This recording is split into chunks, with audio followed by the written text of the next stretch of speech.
We're tackling one of my most asked questions. How do you find a therapist? My name is Brittany Page, and this is the Page Perspective. Should we call this Ask a Therapist? I don't know. You tell me. This is not just a question that I get from you. I hear from people that I went to high school with, people who are connected to me on social media, my friends. Many people ask me, how do you find a therapist? And I've wanted to create a resource where people can, number one, learn how to find one, but also have something to send their friends and family who may have this exact same question. So let this be an existing resource that you can return to, that you can share with friends when you need it. The same disclaimer that you can find on my channel applies to this video and any future videos and any previous videos I do. So under this Ask a Therapist framework, especially, because although I am a licensed therapist, nothing I say on this channel should be taken as professional advice or a replacement for therapy. Okay, now I got this idea from someone who actually left a comment on my channel. This is from Strange Wayfaring Stranger, and they write, quote, "I am a veteran, but I have never received therapy. I have tried many times. It is impossible for me to find one, and one that I actually like to some degree. I got one therapist. She was going to start seeing me, but left me waiting on a call for like 2 or 3 hours. First, I am sorry. That sucks. It is maddening to finally reach the point where you have an appointment with someone from whom that you want help, only to then not find the help that you need and want. Because of the way that our healthcare system is designed, many people lack access to mental health treatment, even though they need it. Just briefly, some numbers on this. According to the National Alliance on Mental Illness, NAMI, 1 in 5 U.S. adults experiences mental illness each year. 1 in 20 experience serious mental illness each year.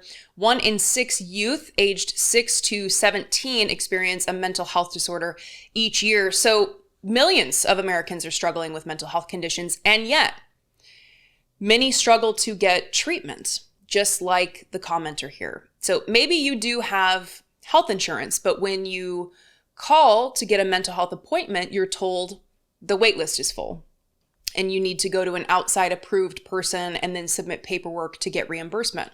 This is a barrier to treatment.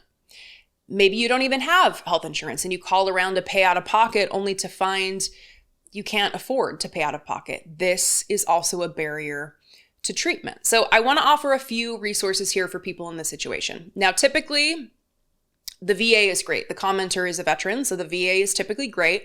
We know, though, that the Trump administration has rolled out extensive cuts, and this could potentially impact care. If you are a veteran, it's good to start with the VA to see if it's possible to get an appointment.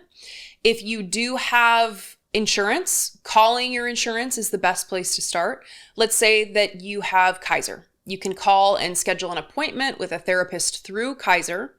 And if the wait lists are full, they will typically provide you a list of providers that you can call outside of Kaiser. And then after you have an appointment, you can then submit reimbursement to Kaiser. Not ideal. And I've actually been in this exact situation, even as a licensed therapist myself. I know it's not easy, but let's say that you don't even have insurance and you're not a veteran.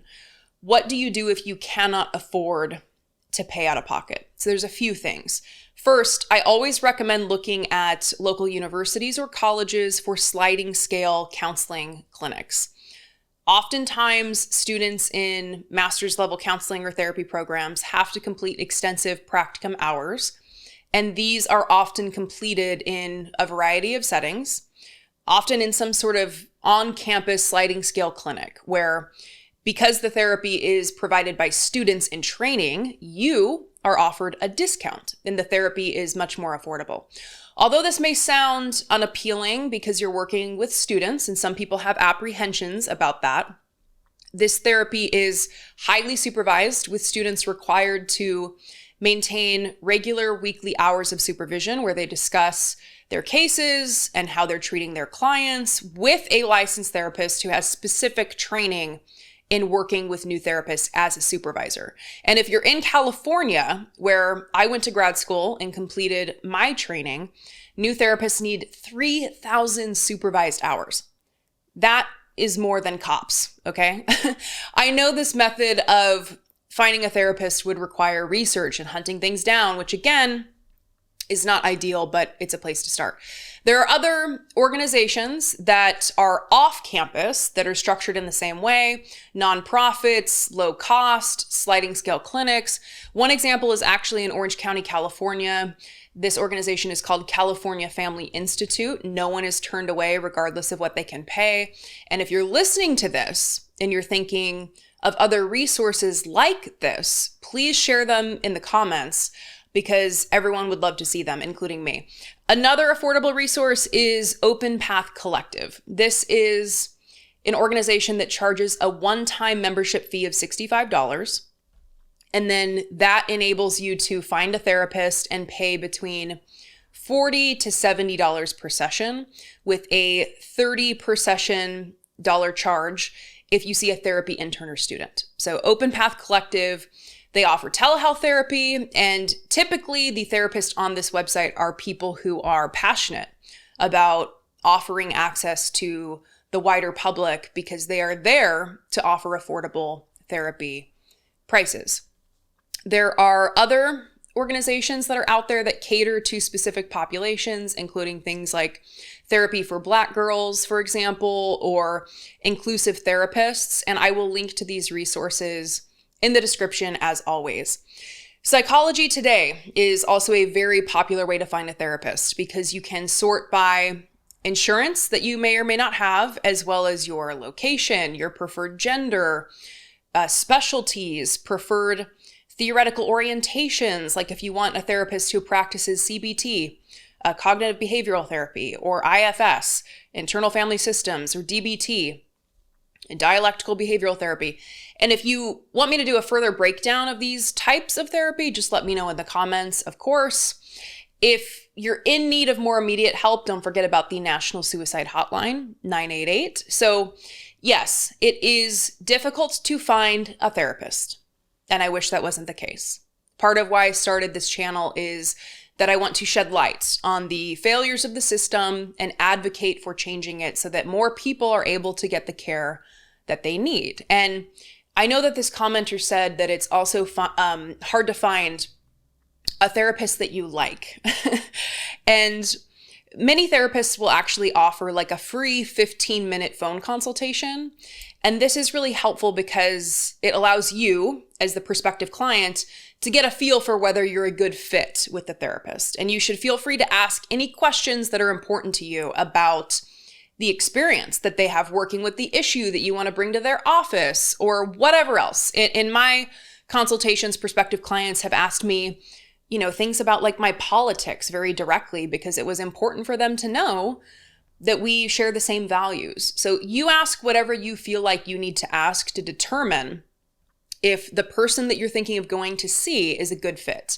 And again, if you have more questions about this, please let me know in the comments. I hope some of these tips have been helpful for you, and I'm looking forward to any further questions that you might have on it. So share your own thoughts in the comments though. I mean, do you have a therapist? How did you find them? How did you find a therapist that you love or like? Share your perspectives with Strange Wayfaring Stranger and the rest of us because we would love to know. Share your thoughts in the comments, or you can call and leave me a fewer than 3-minute voicemail at 202-656-1509 or send an email to info@thepageperspective.com. You can support my work as always by becoming a channel member. Just click the join button below for as little as $1.99 a month or go to patreon.com/IDoubtItPodcast. Please follow me on social media. I'm on Instagram, Blue Sky, Threads, @Brittany Page. And as always, thanks for being here. Take care, and I'll see you next time.